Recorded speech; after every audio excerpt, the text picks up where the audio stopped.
mandataire Amsatou Sow Sidibé donc moom aussi ñu teewlu ko mu wax ñu rek lan la. defoo direct tax mu teg yaa ngi direct daa ngay roon d'accord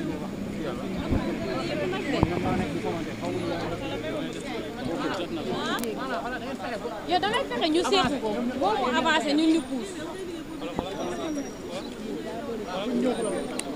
cadre yooyu itam grand seen journaliste yi jot leen cadre seen journaliste yi dem kon léegi yow avancé ñëwal li si digg bi voilà baax na fii léegi ñu dugal fi c'est bon ah.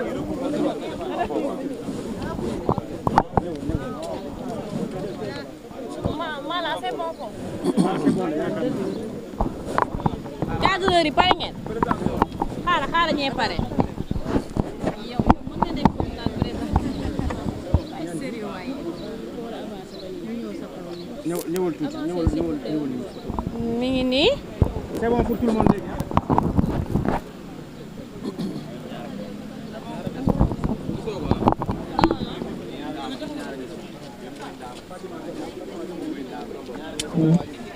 Attention, am na kii war de.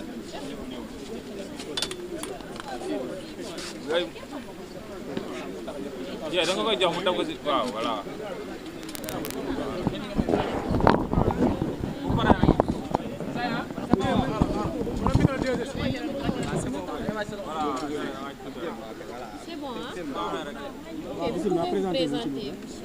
Voilà, je suis Amadou Sow, mandataire du professeur Amsatou Sow Sidibé. Voilà, nous nous sommes présentés aujourd'hui à la convocation du Conseil constitutionnel pour l'évaluation de nos parrainages. Ceci n'a pas été fait par le Conseil constitutionnel au motif qu'un des éléments de notre dossier était manquant, à savoir l'attestation de la Caisse de dépôt et consignation, comme quoi nous avons versé notre caution. Mais je voudrais préciser que notre caution, nous l'avons versée le 20 décembre. Et nous avons reçu l'attestation de versement que vous voyez ici, à la date du 21 décembre 2023. Alors, ce qui s'est passé, c'est qu'au moment de déposer notre dossier de candidature, nous n'avons... cette attestation de caution était, à notre grande surprise, manquante dans le dossier. Nous avons promis de le ramener le lendemain. Nous avons produit donc, nous avons été auprès de la Caisse de dépôt et consignation pour produire un duplicata. Ce duplicata, nous l'avons transmis par le biais du greffe au président du Conseil, à Monsieur le Président du Conseil constitutionnel, qui l'a bien reçu et qui nous a signifié aujourd'hui que notre dossier ne pouvait pas être étudié parce que ce document était manquant. Cela veut dire quoi pour nous?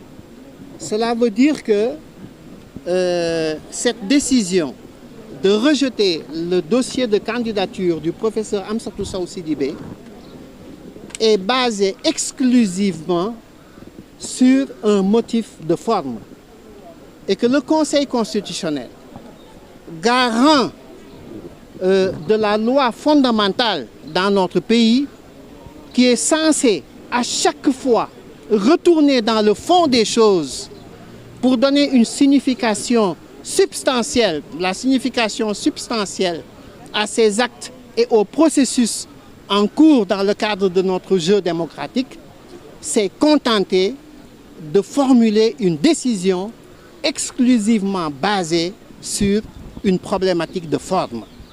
Et le fond est encore une fois sacrifié sur l'autel de la forme. Nous le déplorons et nous espérons que ceci sera l'occasion, en tout cas, pour améliorer notre, en tout cas, système démocratique. Sous d'autres cieux, ces questions seraient prises en charge sérieusement et adressées par le Conseil constitutionnel. Donc voilà, c'est tout ce que je voulais déclarer à ce stade, en remerciant évidemment l'ensemble des militants qui n'ont ménagé aucun effort nuit et jour pour produire, en tout cas collecter des parrainages sur l'ensemble du territoire national, de Tambacounda à Matam, de Podor à Dakar, à Diourbel, partout sur le territoire national. Et nous espérons en tout cas que des améliorations seront apportées dans tout ceci, aussi bien dans le système de parrainage d'ailleurs qui pose beaucoup de problèmes, que dans la conception de ces actes, des actes qui sont posés par le Conseil constitutionnel.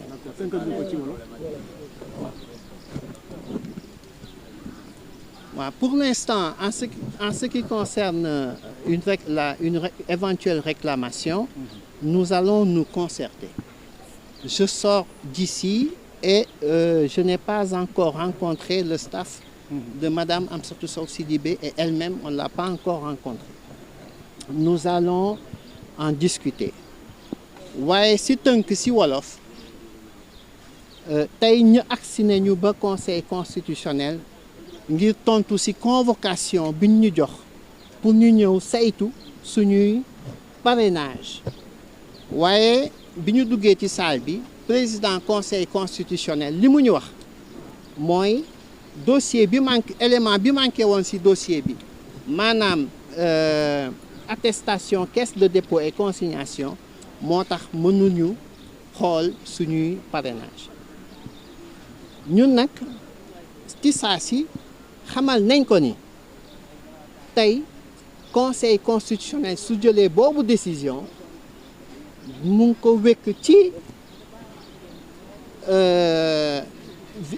si ab analyse de la forme maanaam ni affaire bi tëddee waaye li si biir maanaam le fait que ñun ñu ngi déposer suñu caution le 20 jot suñuy kayit le 21 principe fait boobu moom dugalu ko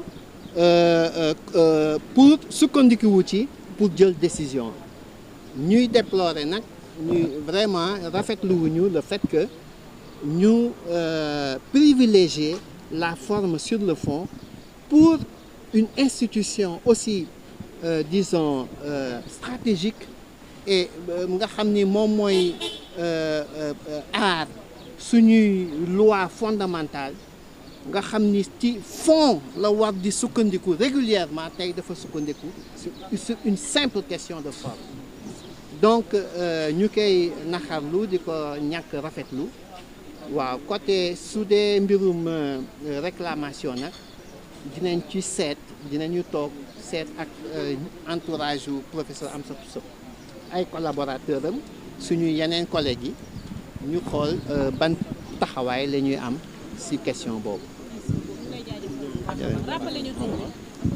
Amadou Sow. Je suis le responsable de la stratégie au sein du Conseil constitutionnel.